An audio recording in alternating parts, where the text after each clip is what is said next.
Hi everyone, I just wanted to do a quick impromptu video on some questions I've been getting about the loop switcher video. Lots of people have been getting in touch, so thanks for watching that video. And if you have any more questions, then just comment below on this video and I'll try to get back to you as soon as possible. So the first question is, do I need a loop switcher? And the answer simply is no, you don't really need one. There are some issues that you can have that a loop switcher could solve, but I mean, you could just use your pedals on a simple pedal board. I've done that for many years, for many gigs, but there were some gigs where a loop switcher helped me out with some issues I was having. So no, the short answer is you don't need one, but some issues that we'll go over in a second might be solved by having one. Second question is what to consider when buying a loop switcher. So the first thing to consider is obviously price. There's the price of the switcher itself. They come in all different prices. You can get some from maybe £70 all the way to thousands. So you have to think of how much budget you've got to spend on the looper itself. And you also have to think about things like the power for the switcher and also any extra cabling you might need to go from the pedals to the switcher. Another thing you need to consider is what features you need. So the amount of loops that you'll need for all your pedals. Do you need amp switching capabilities? Do you need to be able to reorder your pedals virtually? Do you need any MIDI capabilities? So each switcher has got different features that it has. So make sure to kind of maybe write out a list of the different features you require and then kind of do a bit of research into which loopers have those features. Another thing to consider is the real estate that the looper takes up. So loop switchers can come in either kind of a single strip or some of them are a lot bigger.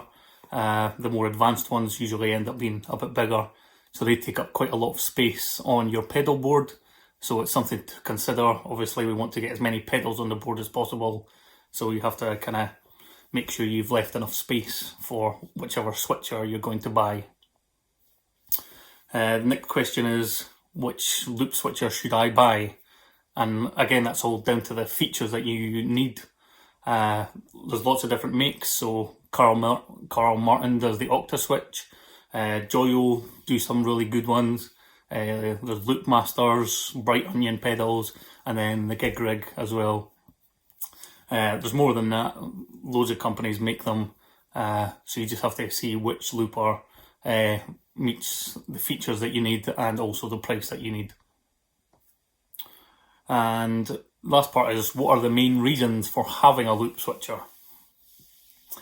So before we go into kind of any true bypass stuff, which I kind of see as a secondary thing for loop switchers, I'd say the main reasons that I use a loop switcher is because, number one, it helps in the event of a broken pedal or cable. So if you, and we kind of touched on this in the last video, if you've got a kind of linear standard flow, if one of those pedals breaks or if a cable breaks, then your whole chain is down until that pedal's removed from it. So you have to get down on the floor and remove the pedal and try to figure out which cable it is that's causing the issue. So during all that time, you've got no sound coming out. So if you're playing a gig, then you might have to stop while you're playing and kind of get down and get on your hands and knees and pull cables out and pull pedals out and things like that. Whereas with a loop switcher, you can just turn off the loop that broken pedal or cable is in, and then you've still got sound flowing through, which is a lot quicker during a gig. So then after the gig, then you can remove that pedal from the chain. But while you're playing, you're not wasting any time having to get down on the ground and messing with the pedals. The next point for me was kind of bringing everything to one location.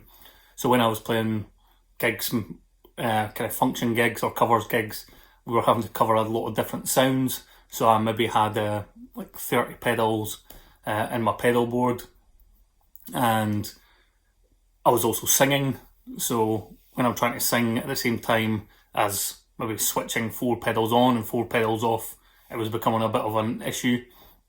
And this kind of ties into my next point as well, because the loop switcher brings everything to the front of your board, so you're not having to look over the board to try and see that you're not hitting the wrong button, or you're not knocking any of the knobs on the pedals accidentally. So bringing everything to one central location really helps with that. And then the last point is having presets. So again, because I'm singing, I don't want to have to be focusing on tap dancing and hitting different pedals on and off, maybe hitting the wrong pedal. So I just want to be able to click one pedal and then get the sound I need. So being able to have presets in that way allows me just to focus on guitar and singing, hit one button and instantly call up the sound I need, hit the next button, that calls up the next sound, and it just makes everything kind of really straightforward and easy, and kind of keeps my mind being able to focus on the most important part, which is the singing and the playing guitar. So those are the main reasons that I use a switcher. Coming onto the true bypass thing, for me personally, I'm not too fussed about that. I'll use non-true bypass pedals, but if that's a byproduct of having the looper, then that's great. I'm not going to complain that I'm also getting a cleaner signal chain, but it's not something that I'm like, this is why I need to get a loop switcher. If I'm only using 2 or 3 pedals, for instance, then I won't use a loop switcher, even if the pedals have got buffers or whatever in them. But because it's a byproduct of having the loop switcher, then that's great, and I'm not going to complain about that. Okay, so that's all the questions just now. I hope this was helpful. If you've got any more questions, then make sure and comment below. Make sure and subscribe. We've got lots of exciting videos coming up. And add me on my other social channels at Doig Music. And I'll see you next time. Thanks for watching.